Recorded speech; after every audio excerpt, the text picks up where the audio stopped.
Yeah, Dax tore his ACL, so he'll be done for the year. Heartbroken for him. We've moved him around, played him in a lot of different spots. He's ever done is put his head down and worked, and taken whatever coaching and tried to make the most of every opportunity, and was showing a tremendous amount of growth at that corner spot. Played nickel for us yesterday. You hate it for him. I know he'll bounce back from it. I think his brother's been through similar injuries before, and so I know he's got a good support system, but just hate it for him because of what he's shown on the field and just the way he carries himself and the way he'd gone about his business, and awful for him. Is what you've seen from him so far this year before the injury give you signs that he can be a long-term outside player? Absolutely. Really optimistic with him, and just saw a really high ceiling there with Dax, and he was willing to reach it, with the work he could put in and all the things he could do, and so again, just terrible for him, but no, he's made the right stuff and he'll rebound the right way. What did you think of DJ Turner's game yesterday, and can you talk about the development that you've seen from Josh Newton? Yeah, I think DJ is coming along as well. He's earned opportunity, and like all of our guys, there's going to be plays where you can be better, but DJ again has attacked it the right way and continues to improve. I think Fig's the same way. We've got a lot of belief in him. He's a rookie. He's eager to do it. So again, there's going to be opportunities there that continue to present themselves for guys, and we expect them to answer the bell. Zach, what was your message to the team about kind of just moving forward with this? Yeah, that we're 5 games into the season, and so I know what the noise is. We're 1-4, and so we're accountable for all that. It's not good enough. We have too much talent on this team to be in the position we found ourselves in right now. But all we can do focusing forward is how do we beat the New York Giants? How do we have a great week? How do we get back on the winning track? You just look around the AFC, and there's plenty of opportunity there moving forward, and we just need to take advantage of it. We need to be the best version of ourselves, which we have not been yet. We've lost on a walk-off field goal now twice, and so we have to do more to take advantage of those opportunities, and I got to put us in a better position. Really, you look at it, there's a lot of talent on the team, and as the coach, you got to find ways to maximize that and make sure we're working off with wins, and I haven't done a good enough job of that. Joe Burrow said yesterday that something needs to change, and he was pretty honest, saying you guys aren't a championship caliber team now. What are you planning on changing, if so? Well, we're 1-4, so again, it hasn't been good enough in any area, and we have to finish games. It's wholesale changes. I'm sure that's what people want. We've lost 1-score games on the last play of the game, and there's a lot of areas we can improve in all 3 phases to finish those games off. So, again, we'll continue to monitor everything and make the decisions we think are best to put us going forward. We're honest with ourselves. We're accountable for everything, and just got to find a way to win. And I feel like this team is still going in the right direction. There's still plenty of opportunity in front of us, and we just got to refocus this week and find a way to get a win. Can you put your finger on why the defense maybe hasn't been as productive as y'all might have hoped entering the season? Yesterday is a tough one because there was a lot of really good stuff, and then there was some stuff that wasn't nearly good enough. And part of it you can attribute to their quarterback extending some plays. And so sometimes things were really, really good. And versus most teams and most quarterbacks, it would be good enough to end the play. And he found ways to find 2 touchdowns in particular on plays that normally would be over. And so, again, we know what we sign up for when you play that offense and the length of the plays and how you got to finish plays. And so a lot of times it comes down to finishing. A lot of times it just means playing without hesitation. In some moments where maybe there's just a half second of hesitation in a game like that, you can't have any. And so close enough isn't good enough. We got to be able to finish those plays when we get them.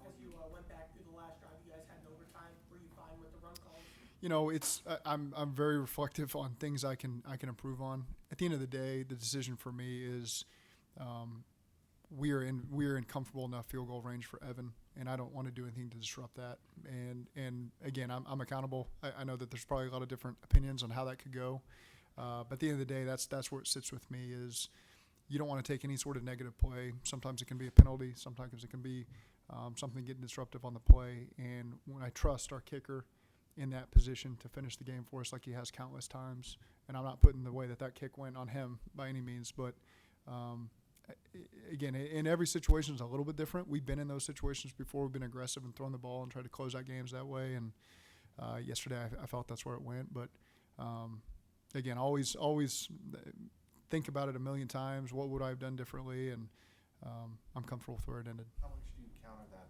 Zach, in your own mind with the fact that Joe Burrow is your best player and you want the ball in his hands? Yeah, and there's some things he can't control that can come up in those situations as well. And we were in 4-minute last week. We got a penalty that knocked us back 10 yards. And so, again, sometimes you're just, at the end of the day, I know we can make that kick, and we're going to try to get as many yards as we can moving forward in the run game.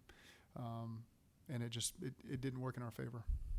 You said it a few times today so far, it's not good enough. But when you look at defense, and I know you spend most of your time with the offense during the week and the game plan, but Yep. how can you help the defense play better? Just I give my opinions from an offense perspective. I meet with these players as much as I can, each one of them, to give my opinion on from that side of the ball and from the head coaching's perspective. And I just with the defense, any questions they have for me, anything I can help them with, I do that. When you've majored your whole life in one side of the ball, you don't go out there and say I want all this differently. That's just not the way it works. And but I'm in there with those coaches. I meet with those players. I make sure we're doing everything we can to get better in all three phases, and defense is a big part of that. How would you evaluate the safety plays so far? You and Lou evaluate the safety plays. I think it's better just to talk wholesale in that I don't think there's been an area so far we're good enough in. And so everything has to improve. Everything plays off of each other, So again, there's things that can happen all around it to make that play better. And I think at the end of the day, we just the whole side of each ball has got to be accountable for everything that happens. How are you balancing, I know I asked this yesterday, but balancing playing Vaughn versus playing Jordan, who got in for a bit? Yeah, we're trying to do everything we can to win the game, and there's nothing off the table with any human in this building to try to do that. And so again, it's always just making sure we're doing everything for the right reasons. Any adjustment we make, any call we make, is this for the right reasons? And that's always what we weigh. When you hear, you're talking about you would go back and do the overtime sequence any differently when y'all got the ball back. Yeah. When Jamar and T maybe voice their opinions on how maybe they were, how do you kind of intake that as a coach and process that? It's fine. It's after the game. It's emotional, and those guys made every single play that came to them, and so they want the opportunity to finish the game off. And so I don't. That doesn't bother me for 1 second. I know what those guys are made of. Those guys want to win. They're upset we didn't win, and they're accountable for anything they can do differently. They did a lot of great things yesterday. I heard Jamar say he's got to run a better route on this. Like, it's just an unbelievable thing for him to say and be accountable in that moment after all the things he just did. T's the same way. I mean, T fights through so much stuff to come out there and produce like he does, and so that doesn't bother me at all. I have to make decisions that I'll take full blame for when they don't go our way and we lose the game. That's part of my job. That's part of this profession. That's what I love about it, to be honest with you. But again, I like that those guys play with emotion. They want to make the plays to win the game. And when they don't get opportunity, they're frustrated by it, and I'm fine with that. So what'd you think of Jamal? Oh, you put me there, huh? It's a turnover, and so we got to find ways to be better. Yeah. You're trying to get me. I'm good. How do you balance the fine line between you as the head coach with Ryan and what happened with the missed kick at the end of letting Darren address it, because obviously that's his expertise, and knowing obviously he didn't want that to happen, but accountability. Like, how do you balance that situation? I mean, we all know that the operation's got to be cleaner. That's like telling a quarterback he misses a throw by half a foot behind. Yeah, I know. And so, again, there are areas where we always work to improve. That's why we practice it.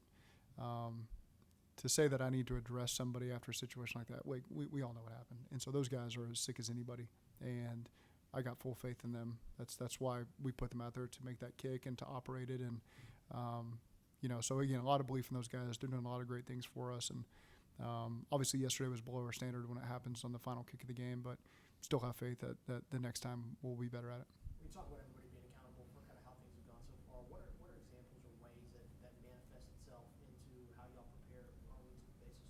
Yeah, we look at our operation every week. I'm not set in stone that this. I think I've sat in here during stretches like this before and said we're not married to exactly how we do things. We're always flexible with how we practice, the different reps we take, how we watch film together. Those are always things that we've adjusted as needed. And, we just got to find ways to win the games. And so everything's on the table. I'm not going to give exact answers on what it's all going to look like, but you got to be able to trust that we spend every second of every day trying to find a way to get our win because we're disappointed. Everyone's disappointed. There's more out there that we should have taken at this point, and I'm accountable that I haven't gotten that done. You don't sense that in any way, shape, or form, lack of preparation is factored into being 1-4? I really don't. We go back through practice tape after games, to see similar situations and to see what we can do better to prepare our guys, to see where technique can improve. And so, again, we go through it thoroughly, trying to make sure we're not missing anything. How do you feel about the effectiveness of your 6 offensive line packages, 6 offensive linemen? The effectiveness of it? Yeah, do you feel like you're getting good efficiency out of those 6 offensive Well, linemen? most of the snaps are probably in 4 minute, and so you're always going to face 0.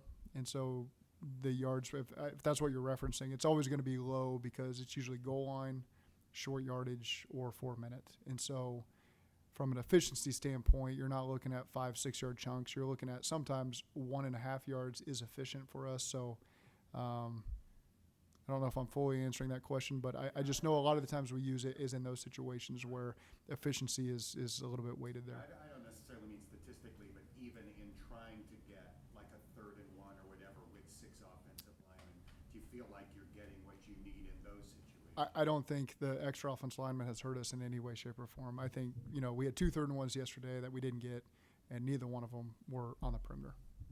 See, at the last drive at half, amazing when you think about it. You get the ball with, 33 seconds. Yep. boom, he goes down. Yep. What was the key to that? Do you think? Being efficient on the first play, and then just getting enough chunks after that. 9 yards, 11 yards. What was the one to Jamar before the big one? 18. So that's what you're looking for. It doesn't have to be 30 at the gate. It's just got to be enough to put you in position. And then, hey, let's take one more shot here.